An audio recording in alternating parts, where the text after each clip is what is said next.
Donc, juste pour me présenter, donc, je suis Samuel Maillard, je suis le directeur du pôle éco-conception. Donc, le pôle éco-conception performance du cycle de vie, c'est une association d'industriels dont l'objectif, c'est d'accompagner les entreprises dans leur performance globale par l'intégration du cycle de vie. Et on le fait selon trois leviers. La pensée cycle de vie, j'y reviendrai tout à l'heure, comme un moyen d'innover. L'évaluation du cycle de vie, parce que l'enfer est pavé de bonnes intentions et qu'à un moment donné, il faut bien évaluer la performance environnementale de ce qu'on fait. Et puis le management du cycle de vie, qui est, comment dire, comment on met en place dans les organisations l'éco-conception, comment on le déploie massivement. Donc, si vous voulez, nous, on est un centre d'expertise national dans lequel on a deux grandes activités. Une activité de service public qui est financée par l'ADEME, parce qu'on est le bras armé de l'ADEME pour déployer l'éco-conception en termes de sensibilisation, diffusion, intervention de premier niveau, et puis développement de contenu, méthodes et outils. Et puis après, on a des activités de formation, de revue critique ou d'accompagnement auprès d'entreprises pour la mise en œuvre. Donc, on est une équipe de 13 personnes. On est basé à Saint-Étienne. On a un bureau à Lyon et puis un bureau à Toulouse. Mais on a une vocation nationale. Donc, nous, on part d'un constat, si vous voulez, c'est que on n'a jamais été, on va dire, jamais eu autant de produits. C'est-à-dire qu'aujourd'hui, on a plus de produits dans notre vie qu'un milliardaire dans les années 20. Pourtant, on n'est pas plus heureux qu'à l'époque.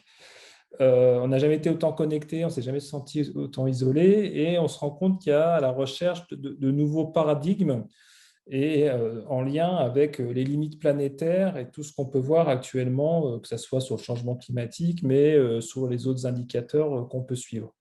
Et finalement, l'éco-conception, elle est là aussi pour remettre un peu du sens dans l'offre produits et services.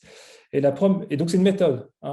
Conceptuellement, c'est normalisé. C'est une méthode avec différentes étapes qu'il faut réaliser, mais elle rentre dans un cadre où on se dit qu'il y a différentes choses à appréhender. La première, c'est de se dire, ben voilà, il faut avoir une approche sur le cycle de vie. Je l'ai abordé tout à l'heure dans la présentation du pôle, c'est-à-dire qu'il faut réfléchir globalement de l'extraction des matières premières jusqu'à la fin de vie, en passant par la fabrication, la logistique qu'on a positionné là, mais qu'on retrouve partout, tout au long de la chaîne de valeur, mais bon, il a bien fallu le positionner, l'usage, et puis le tri, la gestion fin de vie. Donc, on est déjà dans une démarche circulaire, l'idée étant de boucler les boucles, et la conception, le développement du produit, il intervient en amont avant que les produits ou services soient réalisés.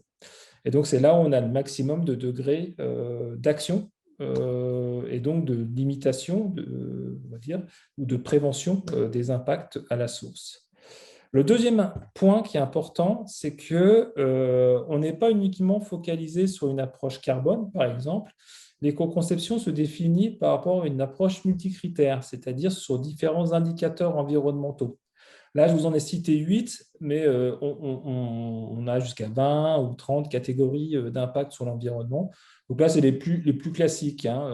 Donc, on retrouve le changement climatique avec l'effet de serre, mais on a aussi l'acidification, l'écotoxicité, je vais y arriver, la consommation d'énergie non renouvelable, la consommation de ressources rares, l'ozone troposphérique, c'est donc le smog photochimique qu'on respire et qu'on va commencer à voir là pendant l'été, et puis la toxicité directe auprès des humains. Donc finalement, l'éco-conception, c'est une approche matricielle sur les différentes étapes du cycle de vie et sur les différents indicateurs environnementaux ou impacts environnementaux. Et quand je vous ai dit ça, voilà, vous en savez autant que moi sur l'éco-conception. C'est une démarche qui est relativement simple d'un point de vue conceptuel. Après, je reviendrai un petit peu sur la mise en œuvre qui peut être un peu plus compliquée. Mais souvent, la première chose qu'on me pose comme question, c'est finalement, est-ce que c'est rentable? Est-ce que c'est viable pour les organisations? Voilà, moi, ça fait depuis 1999 que je travaille sur l'éco-conception. Les méthodes, les outils ont évolué. Par contre, il y a une question de base, c'est que quand on intervient en entreprise, on est bien sur une performance aussi économique. Et c'est vrai que pendant longtemps, on a peut-être été un peu vu comme au Canada, ils disent des gragnolas, c'est-à-dire des gens un petit peu focus sur l'analyse environnementale et qui n'étaient pas dans le business. Et donc, on a mené des études sur les retours économiques depuis 2008. On a fait 2008, 2014, 2018, une nouvelle en cours avec l'ADEME. Mais ce qu'on voit, c'est que dans 95% des cas, les entreprises qui sont rentrées dans une démarche d'éco-conception, en fait, ont augmenté leur performance globale. Donc, la performance globale, elle est liée à la motivation des équipes, elle est liée à une meilleure interaction entre les services, elle est liée à tout un tas de choses. Mais au-delà de ça, après, on a regardé des éléments plus économiques et on s'est rendu compte que dans 45% des cas, les entreprises qui se lançaient en démarche d'éco-conception augmentaient leur rentabilité, c'est-à-dire que la marge brute des produits éco-conçus était meilleure qu'avant. Et donc ça nous a quand même pas mal interrogé sur les manières de faire et le pourquoi. Et l'élément principal, je pense, de ces études, c'est que quand on réinterroge les entreprises dans le temps, toutes les entreprises qui sont mises dans des démarches d'éco-conception, eh ben, elles ont continué. Et alors, tout à l'heure, il y a Paul qui va nous présenter ce que fait Interface. Ça fait des années qu'ils sont engagés dans l'éco-conception. Moi, je n'ai pas l'impression qu'ils se soient désengagés de l'environnement jusqu'à aujourd'hui. Alors, ça, c'est intéressant. Le point de difficulté qu'on va voir sur la mise en œuvre de l'éco-conception, c'est en fait finalement le pilotage des transferts d'impact. Parce que le souci qu'on va avoir, c'est que dès qu'on touche quelque chose dans la conception de produits, ben, ça peut avoir un bénéfice environnemental sur une étape du cycle de vie et puis avoir un effet négatif ailleurs sur une autre étape du cycle de vie ou d'un indicateur d'impact à un autre. Alors, je vais vous donner un exemple sur la partie les dosettes de café. Quand on interroge les gens sur les dosettes de café type Nespresso, on demande quel est le principal impact. Ben, c'est l'impact qu'ils voient, c'est-à-dire c'est le déchet lié à l'emballage aluminium. Et donc, la plupart du temps, on dit ben voilà, la problématique de la dosette, c'est l'emballage en aluminium. Ouais, c'est un des problèmes, mais si vous voulez, le principal problème de la dosette de café, le principal impact, il est essentiellement lié en fait à la production du café, c'est-à-dire l'impact de la production du café. Et heureusement, parce que le service rendu attendu d'une solution d'expresso, c'est d'avoir un expresso, c'est-à-dire un café de qualité. Qui est fait à plus de 7 bars, avec un certain nombre d'éléments organoleptiques associés. Donc, c'est ce que moi j'appelle la laideur cachée des produits. C'est-à-dire que souvent, nos clients, utilisateurs finaux, ils ont une vision parcellaire du cycle de vie et ils perçoivent l'impact environnemental sur ce qu'on leur communique, ce qu'ils entendent dans les médias et ce qu'ils voient. Et pour autant, quand on fait une démarche d'éco-conception sur les dosettes, et donc là, je vous présente l'exemple de Lita Espresso avec lequel on travaille, eux, amènent une solution à destination des entreprises. Effectivement, il faut travailler sur l'emballage parce que c'est important quand même, puis c'est la perception qu'on en a, mais il faut aussi travailler sur le café et la production de café. C'est-à-dire, il faut travailler les éléments les plus, impactants et maîtrisables sur le cycle de vie. Donc voilà, l'entreprise a travaillé effectivement sur la solution de la capsule, mais elle travaille aussi sur la sélection de ce café pour un moindre impact environnemental. Donc tout ça, ça nous amène, cette gestion, cette maîtrise des impacts environnementaux, à un quatrième point dans l'éco-conception qui est l'approche des compromis. C'est-à-dire qu'on ne fait jamais le produit dont on a rêvé. Et donc, à un moment donné, il faut piloter. Il faut piloter entre les coûts, l'acceptabilité du client par rapport à ça, les délais, et puis des éléments techniques, les possibilités techniques. Voilà, moi, j'ai travaillé sur des ceintures de sécurité pour les voitures automobiles. Bien entendu, on ne va pas dégrader les éléments mécaniques de la ceinture de sécurité parce que sa fonction d'usage principale, c'est la sécurité. Donc, on va travailler sur les teintures, sur les éléments de production, etc. Donc, voilà les 4 points vraiment importants. Je les recite. Approche en cycle de vie, approche multicritère, la maîtrise des transferts d'impact et l'approche des compromis. Alors, concrètement, comment ça se met en place selon la norme française, par exemple, qui décrit l'éco-conception, une guide d'éco-conception, souvent, il y a une approche un peu stratégique de savoir vers quoi on veut aller, quelle vision, quel couple marché-produit sur lequel on va travailler. On fait une analyse environnementale initiale pour regarder où sont les aspects environnementaux significatifs maîtrisables et importants pour l'entreprise. Le troisième point, on va chercher des pistes, une stratégie d'éco-conception qu'on peut mettre en œuvre. Et puis, on va piloter un petit peu ces différents choix au regard de l'environnement et des autres indicateurs. Donc, c'est ce qu'on appelle l'aide à la décision pour arriver à une solution finale qui devra être analysée une seconde fois pour vérifier que la nouvelle solution, la solution B par rapport à la solution A, elle est bien une performance environnementale supérieure par rapport à l'initiale. Et puis, le dernier point, c'est éventuellement de pouvoir communiquer, alors à la fois en interne, mais aussi en externe, sur la performance environnementale des produits. Et donc là, il y a tout un tas d'initiatives, je n'ai pas le temps d'en parler aujourd'hui, pour le faire, que ce soit l'autodéclaration, l'affichage environnemental, les éco-scores, enfin, il y a tout un tas de choses à faire. Le point qui me semble important, c'est peut-être de l'étayer d'un exemple. Comme je n'ai pas beaucoup de temps, je vais essayer d'être rapide. Hein. C'est un travail qu'on a fait avec la CCI des Landes et puis Forge Adour. Donc Forge Adour, je le présente maintenant parce que c'est l'heure des barbecues. Hein. Donc j'essaie de proposer des éléments, des produits qui peuvent être contextualisés dans le temps. Voilà, donc ils ont revu, ils ont voulu concevoir donc la plancha à gaz.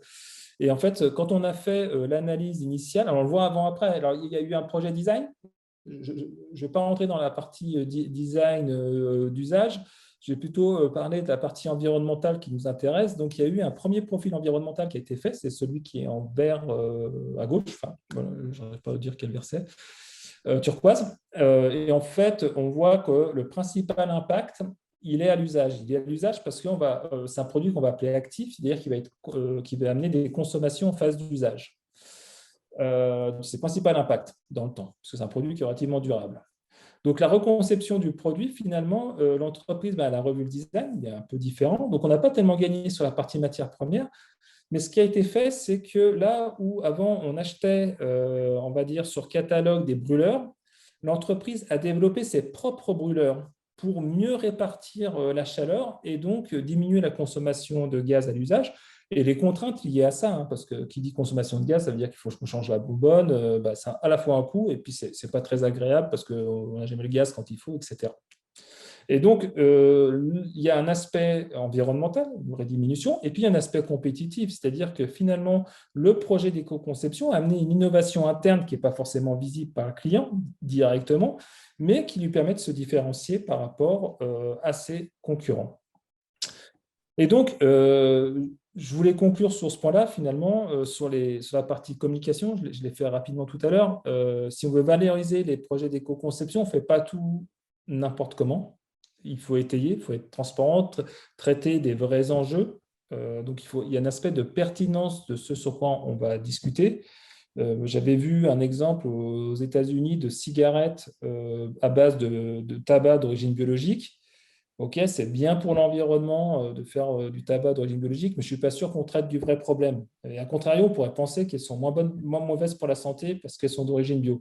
Donc, ça peut poser aussi des soucis intellectuels. Donc, il faut bien parler du problème pertinent et le traiter et communiquer. Et donc, on a différents types de communication, de l'autodéclaration, les labels officiels, les éco-profils, qui sont la transcription des résultats d'une analyse du cycle de vie, l'affichage environnemental qui est en train de devenir une recommandation, voire une demande, une exigence légale pour certains produits. Donc voilà, un tour d'horizon rapide avec un petit exemple. Et je voulais rappeler quand même quelque chose. Donc c'est Kenneth Boulding qui avait dit que ceux qui croient que la croissance exponentielle peut continuer indéfiniment sont soit des fous, soit des économistes. Et donc, il faut quand même faire attention un petit peu à ce pilotage-là et revenir au sens commun et essayer de trouver des solutions qui soient pertinentes pour l'entreprise, pour la société et pour la planète. Voilà.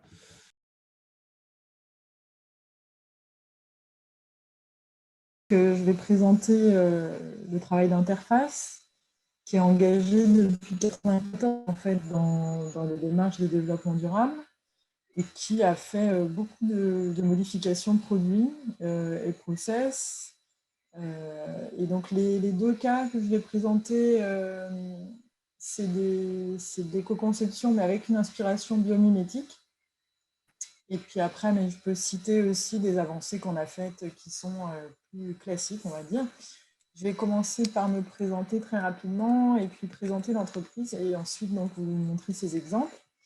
Moi, je suis designer produit, donc j'ai travaillé une dizaine d'années à mon compte pour des PME industrielles françaises. Et j'avais notamment un angle éco-conception parce que j'ai fait une formation en management du développement durable à HEC en 2005, où j'ai entendu parler d'interface pour la première fois, parce que c'est effectivement une entreprise qui est assez pionnière dans le domaine. Et j'ai donc, moi, fait un projet soit prospectif, soit très, très concret avec des entreprises où on avait des démarches d'éco-conception. Alors, par contre, le défilement automatique, je suis désolée, mais ça ne va pas être possible. Il faut que je règle ça. Je ne sais pas où c'est.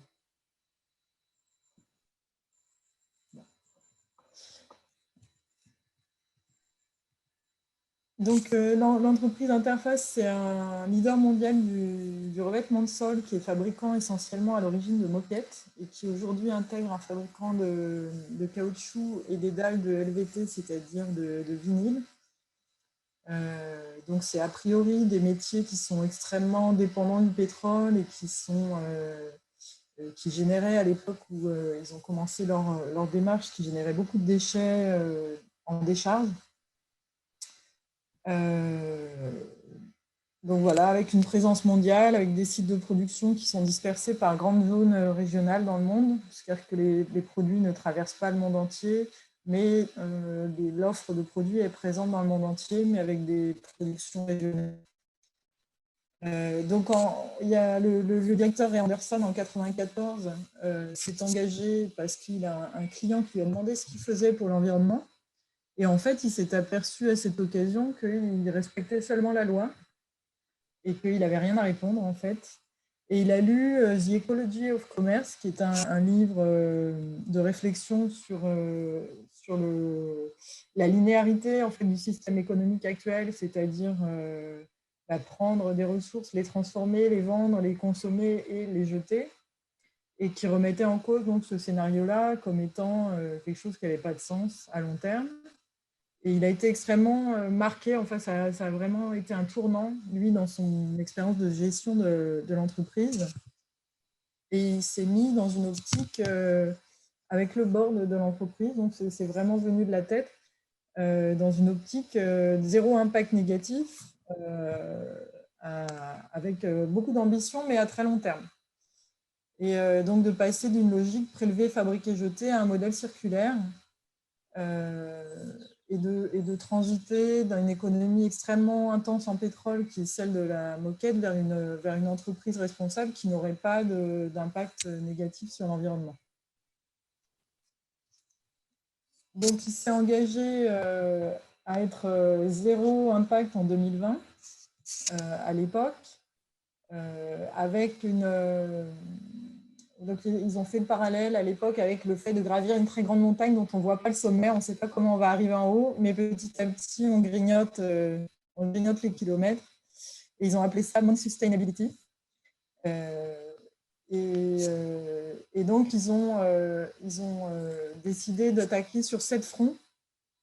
Donc, l'élimination des déchets, la diminution des émissions polluantes, le recours aux énergies renouvelables, le fait de fermer la boucle au niveau de ne plus être dans cette économie du jetable, transformer le transport, partager leur expérience avec leurs partenaires et permettre une modification de l'industrie en fait, par leur exemple pour devenir une entreprise qui inspire les autres en fait, et qui permettent d'avoir un impact plus large que sa propre activité, puisque ça reste 3000 personnes dans le monde. Cette entreprise, c'est pas non plus énorme. Donc, il y a des... Donc, depuis cette époque, en fait, cette entreprise est très connue. Enfin, il y a une étude qui s'appelle le Global Scan Sustainability, survey qui demande aux leaders du développement durable de citer des entreprises qui sont exemplaires dans le domaine du développement durable. Et en fait, ils figurent dans ce Global Scan depuis le début. Et c'est la plus petite entreprise qui figure chaque année, en fait. Donc les objectifs ambitieux, ça peut paraître comment dire, utopique et un petit peu illusoire. Et en fait, c'est une volonté de l'entreprise de systématiquement se mettre des enjeux qui vont l'obliger à sortir de sa zone de confort et à s'interroger sur sa manière de produire et de concevoir. Donc en fait, ils n'essayent pas de définir des étapes raisonnables, mais ils ont un but énorme et ensuite, ça va leur permettre de remettre en cause et d'interroger leur process. Et en fait, ce qui est vraiment incroyable, c'est que, voilà, là, ça, c'est les résultats. Donc, la première action, ça a été effectivement de recenser les impacts de l'entreprise. Donc, ça a été fait en 1996 d'une manière assez rigoureuse. Et donc, c'est les écométriques. Et donc, c'est refait chaque année depuis. Et donc, l'impact comparé est mesuré depuis cette époque. Et donc, on a un effet massif, en fait, qui est vraiment étonnant, puisque on se dit qu'à la mesure de ce qui a été fait dans cette entreprise, en fait, si tout le monde s'engageait dans cette voie vraiment, les problèmes redoutables auxquels on est confronté au niveau global n'en seraient plus, en fait. Et c'est ça qui est extraordinaire. Donc, il y a 96% de réduction des gaz à effet de serre par unité produite. Donc ça, c'est presque le plus simple à expliquer, c'est que les entreprises, les sites de production sont tous alimentés par des énergies renouvelables. Pour toute l'Europe et Europe-Afrique, on a une usine en Hollande qui produit son propre biogaz à partir des déchets de poissons et d'une usine alimentaire voisine. Donc, ils vont fermenter pour faire du biogaz qui va être généré de la cogénération pour faire de la chaleur et de l'électricité. On a 89% de réduction de l'utilisation d'eau dans les sites de production parce qu'on a des systèmes en boucle fermée, tout simplement.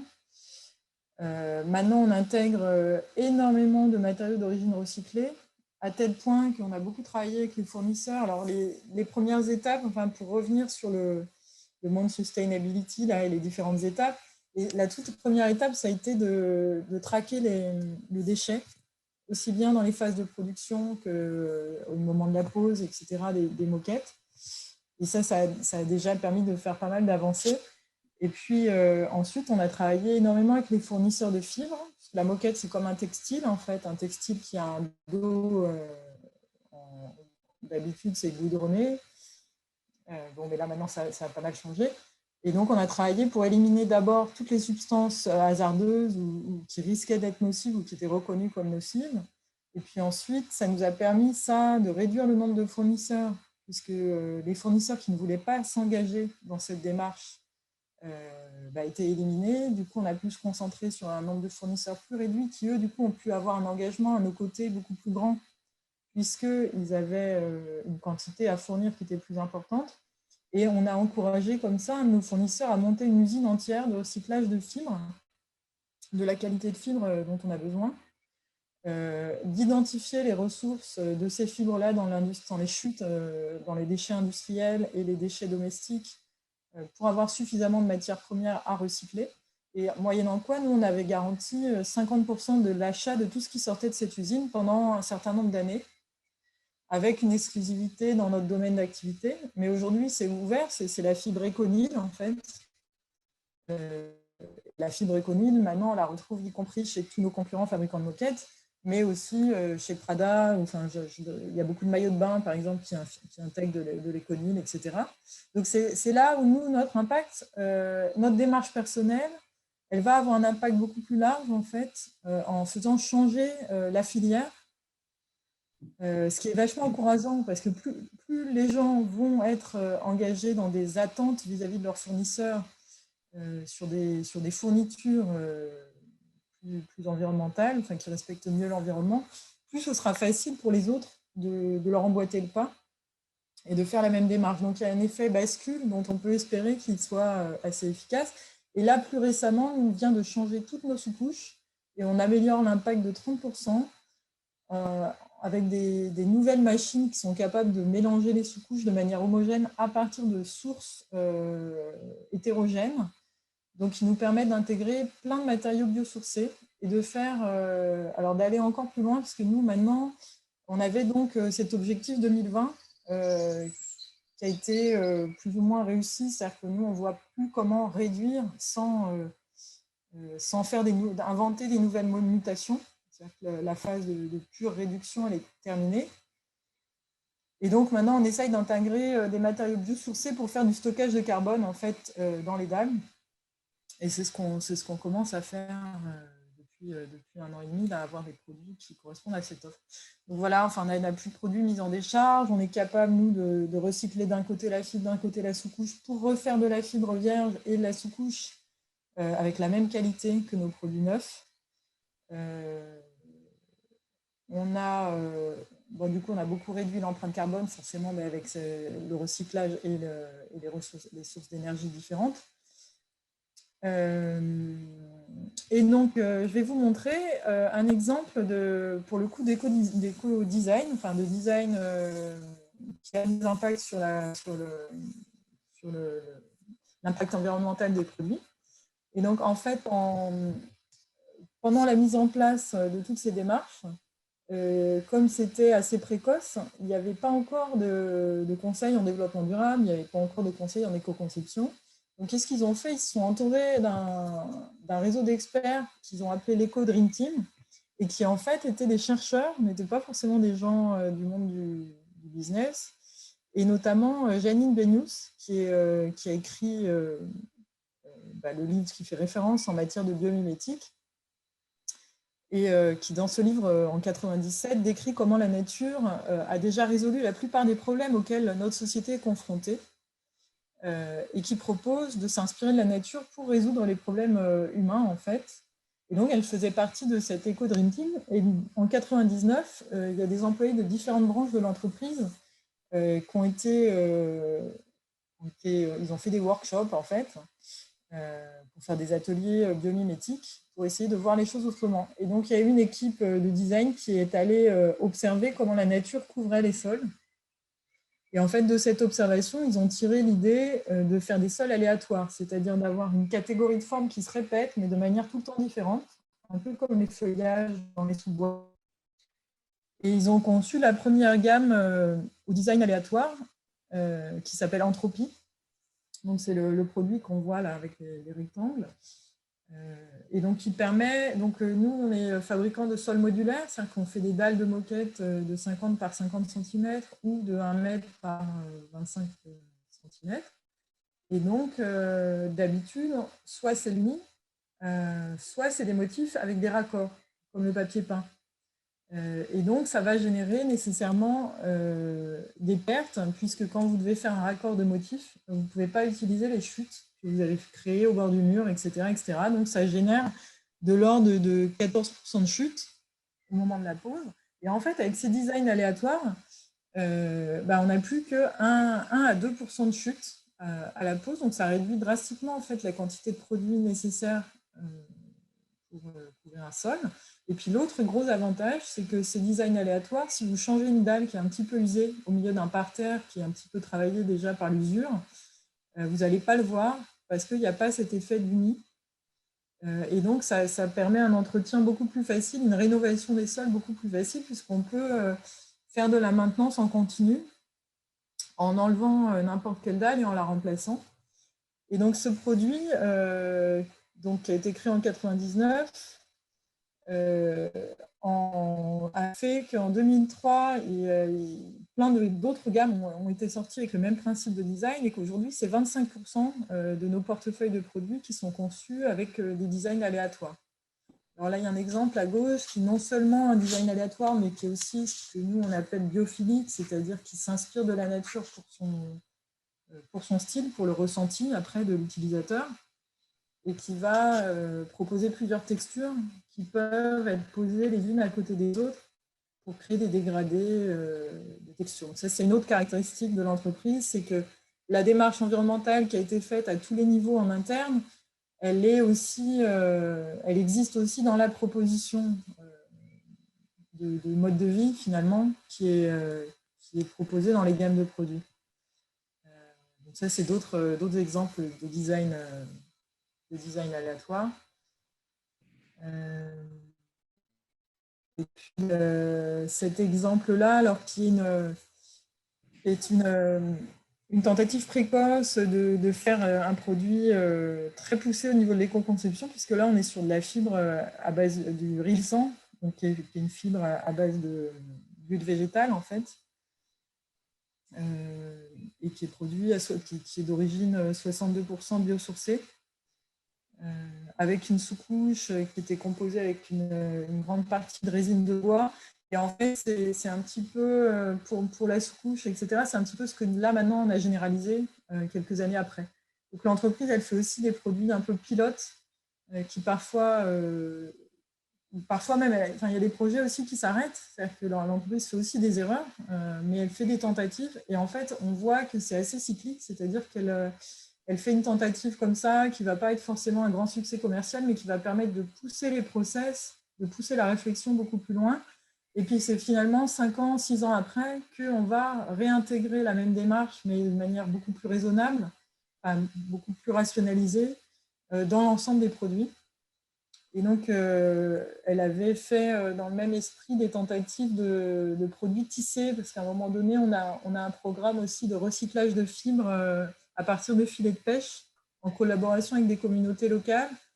Et donc, ça avait encouragé l'entreprise à essayer de développer des produits directement avec des savoir-faire artisanaux dans des pays en voie de développement. Et chose qui a été arrêtée, parce qu'il y avait des problèmes de qualité, etc.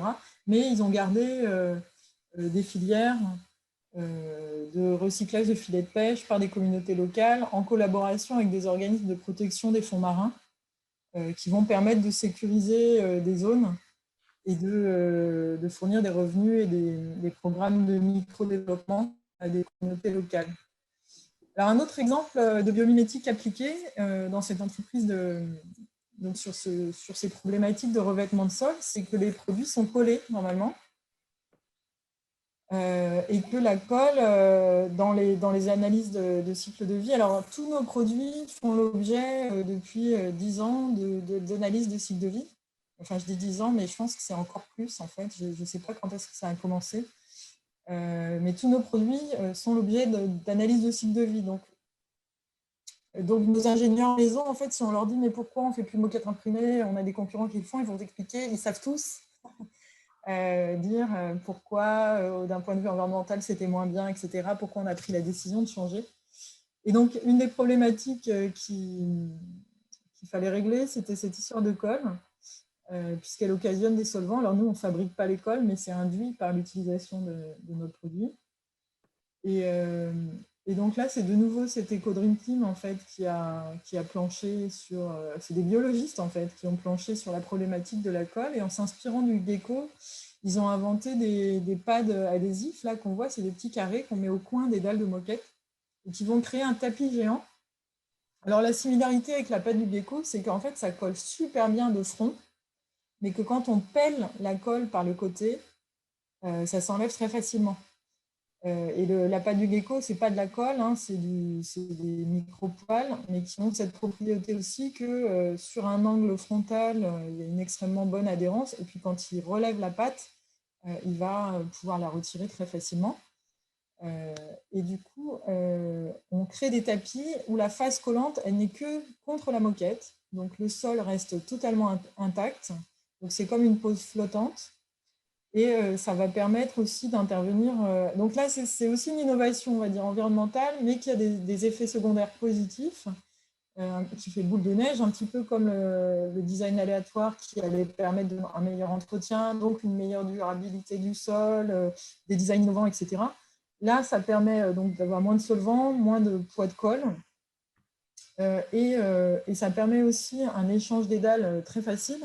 Et ça permet d'intervenir en site habité. C'est-à-dire que nous, on travaille essentiellement avec le monde du bureau. Ça veut dire que vous faites pièce par pièce, vous pouvez avancer pour refaire un sol sans vider l'étage, puisqu'il n'y a pas les odeurs, il n'y a pas la nuisance. Et puis, il faut savoir que nous, on a toute une filière aussi, on encourage nos clients à démonter les sols. C'est-à-dire que quand un client a un sol ancien qu'il souhaite retirer, on a des partenaires, on développe des partenariats avec des gens qui vont décaper votre sol, faire un nettoyage en profondeur, classifier la qualité des produits entre les produits réutilisables, revendables, ceux qui doivent être recyclés, ceux qui doivent être mis en décharge ou incinérés parce qu'il y a des bouts de béton collés dessus, etc. Et donc, on va démonter les sols, alors que ce soit avec ces petites dalles ou avec un collage standard. Le collage standard, normalement, on l'applique jusqu'à ce qu'il poisse. Et donc, ce n'est pas de la colle qui reste collante, c'est comme du scotch, en fait, c'est juste une texture scotch. Et donc, ça va permettre le démontage des dalles sans les abîmer. Elles sont repalettisées. Et il y a des partenaires qui sont spécialistes de la vente en bâtiment de deuxième main qui vont faire une deuxième vie pour nos moquettes. Et quand ce n'est pas le cas, eh ben, on a des filières qui font de l'incinération avec récupération de l'énergie qui est un petit peu un pis-aller. Alors, c'est vraiment pas génial, mais c'est beaucoup mieux que de perdre la matière totalement et de polluer l'environnement dans une décharge. Voilà, donc ça, c'est deux exemples très concrets d'éco-conception qui ont, sur finalement une offre de produits où on se dit que l'innovation n'est pas forcément évidente. Et donc là, j'ai mis une petite image pour montrer qu'on fait, on fait aussi des designs inspirés de l'environnement et on encourage aussi tous les architectes pour qui on travaille avec des petites formations, des modules, des livrets, etc., pour les encourager à faire des lieux aussi de vie qui soient inspirés de la nature. Pourquoi? Parce que c'est aussi quelque chose qui a un impact réel sur la santé, le bien-être des gens, en fait, d'avoir ce lien, même si c'est un lien fictif. Le lien à la nature est important. Donc ça imprègne aussi le design dans l'entreprise. Voilà. Alors, merci, Paul. Merci beaucoup, Paul. Est-ce que il y a des questions pour Paul sur les méthodes utilisées par Interface ou autres, des choses que vous souhaitez approfondir? Alors moi, j'en ai une en introduction avant que d'autres se précipitent pour poser des questions. Est-ce qu'Interface a fait école au sens propre et au sens figuré? C'est-à-dire, est-ce qu'il y a un recueil de bonnes pratiques qui ont été constituées, des personnes qui viennent en formation et pour diffuser, ou est-ce que c'est resté très à l'intérieur de la culture d'entreprise, mais sans forcément diffuser? Alors, c'est vrai, il n'y a pas de document, il n'y a pas de Bible du développement durable dans l'entreprise. C'est vrai que ce serait assez chouette. Par contre, il y a une volonté depuis le début de partager les démarches, alors que ce soit en B2B, enfin de gré à gré. Donc, je sais que nous, on a eu des équipes qui ont conseillé, même Walmart. Je sais qu'aux États-Unis, il y a vraiment des démarches de partage d'expérience ou d'accompagnement plutôt de coaching d'autres entreprises pour les accompagner dans leurs propres démarches. Et puis après, on fait partie de programmes, alors je ne sais plus de très grands organismes internationaux qui ont fait des études de cas, avec qui on fait des études de cas approfondies pour servir d'exemple au niveau international. Donc le partage d'expérience fait vraiment partie de nos missions. Et puis on est tous formés, par exemple, en interne, avant, il y avait un programme d'ambassadeurs des démarches environnementales dans l'entreprise. Donc les gens qui voulaient se former en interne avaient la possibilité, quel que soit leur poste, de devenir ambassadeur des démarches de l'entreprise. Et maintenant, c'est une formation qui est systématique quand on rentre dans l'entreprise. Ça fait un certain nombre de modules de formation pour comprendre les enjeux, voir les démarches qui ont été mises en œuvre et être en mesure de les partager. Et puis on nous libère, moi je suis là par exemple, mais ça arrive souvent, on a du temps qui est alloué en fait facilement quand il s'agit de venir défendre et montrer les démarches de l'entreprise dans ce domaine. Après, on n'a pas d'école à proprement parler, mais oui, on communique beaucoup et on partage beaucoup sur ces démarches. Il y a quand même, le fondateur a écrit un livre qui résume quand même toute sa démarche. Comment il s'appelle d'ailleurs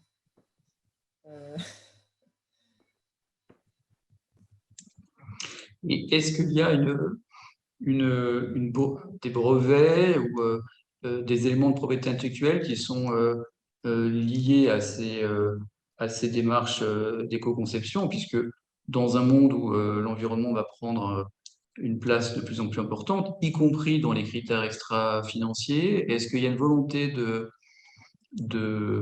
mettre ces éléments-là dans une logique de propriété intellectuelle ou pas nécessairement? Alors, je pense pas. Enfin, on n'est pas. D'ailleurs, je sais qu'au marketing, parfois, on se plaint que il y a des gens qui se plaignent en interne qu'on se protège pas suffisamment, y compris sur les allégations, parce qu'on a des concurrents qui ont les mêmes allégations que nous, parfois sur certains sujets, et dont on sait, nous, que c'est pas tout à fait vrai, alors que, enfin, ou ce que ça implique, et que, voilà, que c'est pas si simple que ça. Par exemple, on a des gens. Aujourd'hui, il y a des designs architecturaux où on va mesurer l'impact au mètre carré du bâtiment sur 50 ans, y compris le revêtement de sol. Ça veut dire que nous, on fait des designs qui vont être guidés par le taux de CO2 au mètre carré.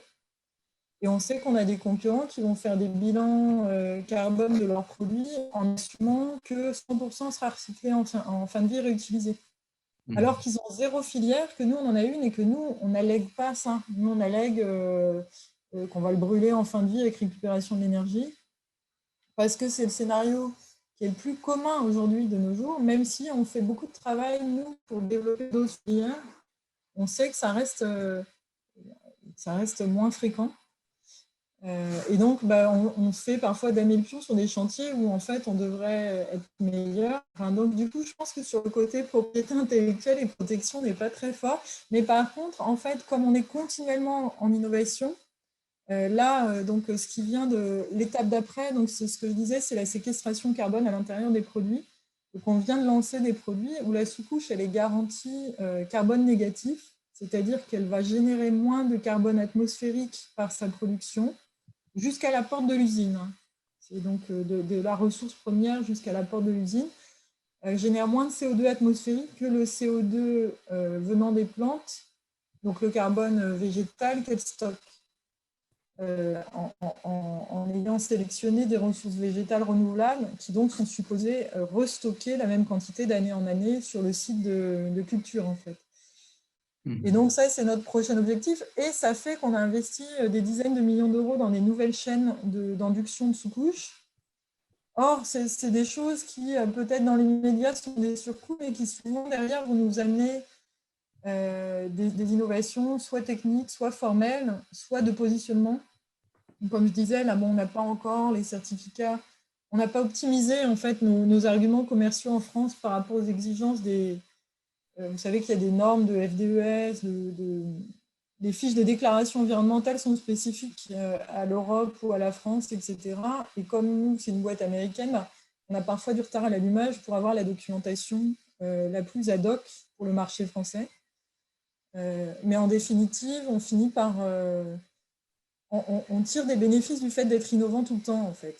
Et je pense que c'est plus une course en avant que d'essayer de se battre sur des terrains. C'est comme je disais, la fibre Econil, finalement, maintenant, on n'a plus aucune exclusivité. Tous nos concurrents en mettent aussi dans leurs produits, sauf que nous, ça faisait 10 ans qu'on le faisait. Donc, il faut qu'on passe à mieux. C'est plus dans ce sens-là qu'on en tire parti. Et on reste quand même, comment dire, on n'est pas une boîte de niche, hein, on reste concurrentiel sur le marché général. Donc ça a l'air de fonctionner quand même.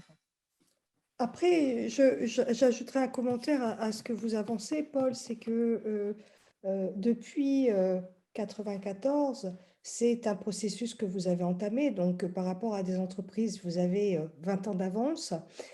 Aujourd'hui, vous avez une usine en Hollande qui est en capacité de produire sans consommation d'eau. Donc, vous êtes déjà allé très loin. Vous avez des projets aux États-Unis qui vont encore plus loin et qui vous donnent un cran d'avance. Et je pense que du coup, la démarche d'interface en termes d'innovation a plusieurs steps d'avance par rapport à un certain nombre d'entreprises qui vous rendent effectivement aussi à la fois compétitif, mais à la fois une entreprise qui ouvre le champ des possibles.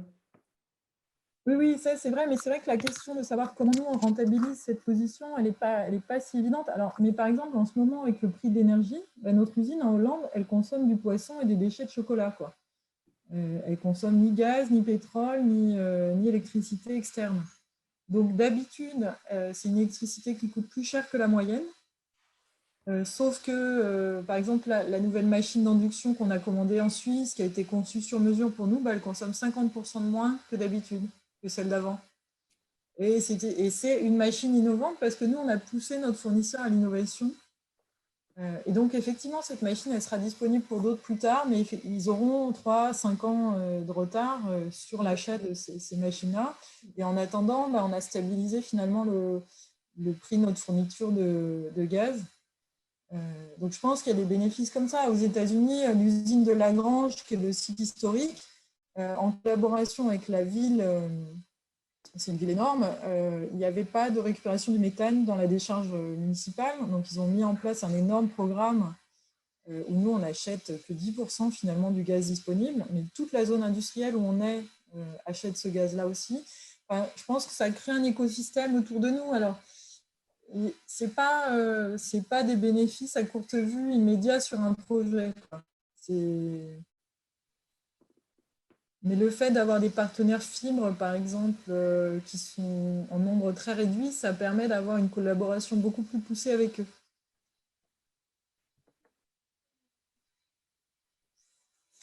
Est-ce qu'il y a d'autres questions? Oui, et avec vos fournisseurs également, vous avez constaté le fait justement de travailler en véritable écosystème, que ça a aussi boosté leur créativité, les a incités à faire plus de propositions ou pas? C'est plutôt que... Oui, alors ça, je ne sais pas s'ils ont été plus créatifs, mais en tout cas, ils ont été beaucoup plus... comment dire, ça les encourage beaucoup plus à être partants pour faire des efforts environnementaux et améliorer les bilans que nous, on leur demande. Parce que quand ils sont très nombreux, on représente une toute petite part de marché pour eux, alors que là, on a un partenariat long terme avec eux, avec des quantités importantes. Et par conséquent, ils sont beaucoup plus à même d'éliminer certaines substances des teintures, de faire des efforts de leur côté, en fait. Donc, ça, c'est des démarches. Moi, je sais que quand j'ai fait ma formation en développement durable, on avait un cours qui était super sur les achats durables. En fait, c'est assez passionnant parce que justement, c'est comment je crée comment je comprends les process de mon fournisseur et comment lui, il comprend mieux mes besoins pour ajuster partout où c'est possible sur les coûts et en même temps pour créer un partenariat gagnant-gagnant, en fait. Et ça a été tiré, cette démarche, elle est tirée par les exigences du cahier des charges durable, en fait. Ça se fait tout seul, dans le sens où vous commencez à avoir des exigences, donc vous tournez vers votre fournisseur. Il y en a qui ont envie d'aller avec vous, il y en a qui n'ont pas envie, donc ça fait le tri. Oui.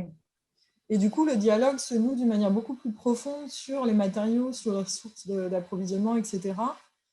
Et je pense que ouais, ça marche assez bien. Alors après, là, en ce moment, il y a pas mal de mutations dans l'industrie en Europe. On continue à avoir en ce moment, il y a des problèmes de production partout, de délais, etc., de fournitures. Donc, on n'est pas totalement épargné non plus. C'est pas magique. C'est pas magique. Mais ces histoires, par exemple, de fibres recyclées, nous, on a plein de produits qui sont 100% fibres recyclées. Plein. On a plein, des gammes entières, des gammes standards, quoi, qui ne sont pas vendues pour être plus environnementales que les autres. Elles font partie du catalogue normal. Donc, à force de grignoter de proche en proche, on finit par avoir des choses vraiment très performantes. Et après, il y a plein d'anecdotes vraiment rigolotes. C'est-à-dire que les gens qui ont mis en place la démarche ont été super pragmatiques. Il n'y a pas eu l'idée qu'il y avait un service développement durable. Il n'y a pas de service développement durable dans l'entreprise. En France, il y a une chargée de développement durable, mais qui est là pour défendre le bilan, pour être présente, elle ne prend pas des décisions. Et au niveau du siège, c'est pareil. Ce n'est pas un pool de gens limités qui posséderait la capacité de prendre des décisions. C'est une culture d'entreprise qui est infusée à tous les niveaux. Et quand ils ont commencé à faire la chasse aux astuces et aux déchets au début, ils ont fait des systèmes de cadeaux, de places de ciné, des trucs comme ça pour n'importe quel employé. aux ouvriers dans les usines qui trouveraient des choses. Et ça a super bien marché. Donc, il y a des gens qui ont inventé de mettre du scratch à la place du scotch, qui économisaient je ne sais pas combien de kilos de scotch par an. Il y a des gens qui ont inventé de réduire les marges sur les bords des rouleaux, d'avoir moins de choses sur les bords, etc. etc. Et enfin, voilà, c'est-à-dire que les problèmes sont pris de manière très pragmatique et pas du tout dogmatique. C'est pas la boîte de conseil qui vient puis qui applique une recette. Donc ça c'est assez chouette. Et ça se sent parce que si vous demandez à la logistique pourquoi vous mettez des cartons plus infimes sur les palettes, est-ce que c'est pas du gâchis? En fait, les mecs disent bah non, parce que si on perd une boîte sur 10 de moquettes, ça a plus d'impact environnemental que si on protège tous les lots avec les 2 couches de protection. Et on a regardé que c'était ça le meilleur compromis enfin voilà.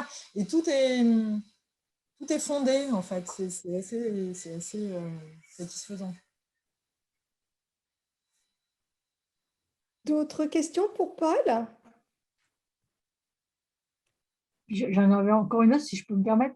Vous avez parlé tout à l'heure de recyclage de filets de pêche et je ne me souviens plus si vous avez dit pourquoi vous aviez arrêté ça. En fait, on n'a pas arrêté ça. On a arrêté.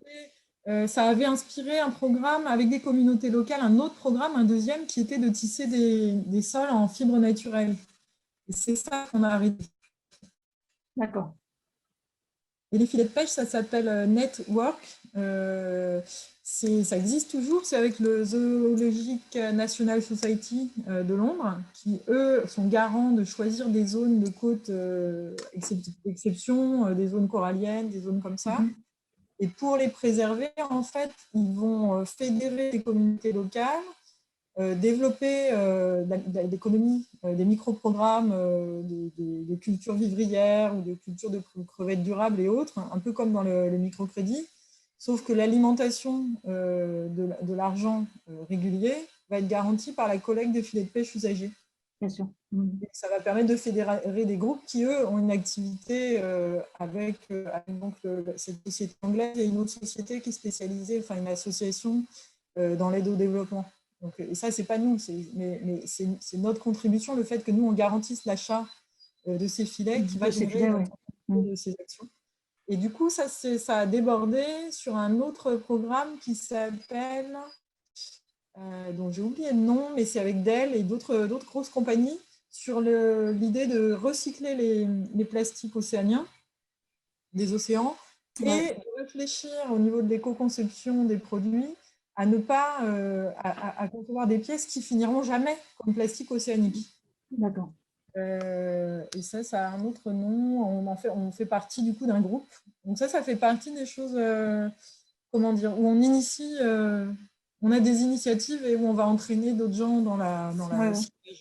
En l'occurrence, là, j'ai vu que Bouygues s'était associé avec un autre de vos concurrents et ils font la même chose, je crois. Oui, mais c'est très bien en fait. Alors nous, on n'est pas très, pas très protection,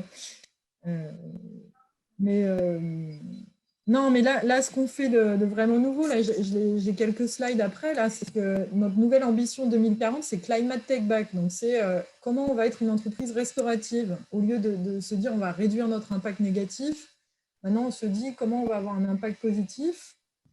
Et donc, on veut avoir Factory as Forest, c'est-à-dire que nos usines participent à l'écosystème local en fournissant des services écosystémiques positifs dans l'écosystème local. Et on veut donc capter plus de CO2, enfin faire comme un puits carbone en fait avec nos dalles. Et on a des protos qui sont carbone positifs. Et on a lancé la première gamme là qui comprend 2 produits qui sont carbone positifs jusqu'à la porte de l'usine. Avec un système de tissage beaucoup plus fin et qui évite d'avoir des boucles à l'arrière. Les boucles qu'on ne voit pas, qui sont à l'arrière finalement de la moquette, sont beaucoup plus petites. Donc, ça nous permet de réduire encore plus la fibre. Et puis, des produits très rares comme celui-là, qui ont été conçus aussi dans une démarche durable. En réduisant la fibre, en fait, on a inventé un design ras de moquette très plate. Parce que c'était la fibre qui avait le principal impact. Donc, ça a aussi généré, par exemple, un nouveau design. Et ça, c'est la comparaison, en fait,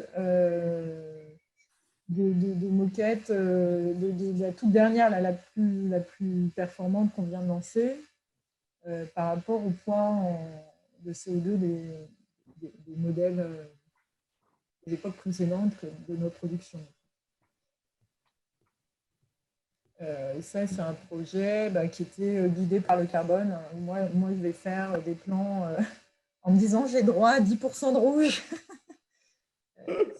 Si je mets 30% de bleu, et voilà. En tout cas, merci Paul pour ce partage d'expérience. Merci à vous, c'était passionnant. C'était passionnant, effectivement. Tout à fait d'accord avec Nicolas. On est tout le temps d'accord avec elle en même temps, hein, donc c'est pas compliqué. On essaye, on fait de notre mieux. Mais j'espère en tout cas que du coup, ça vous permet de concrétiser ce qu'est l'éco-conception, de vous donner des idées, de vous inspirer de ce que fait Interface pour pouvoir le transposer en fait dans votre propre industrie et de voir que ça se travaille. C'est aussi des projets sur du long terme. Hein, ça ne s'est pas fait du jour au lendemain, mais tout ce qui est biomimétique, se rapprocher du biomimétisme, du biosourcé, de la réflexion beaucoup plus large en termes d'éco-conception, permet de concevoir des produits qui ont un vrai impact social, sociétal et environnemental. Voilà.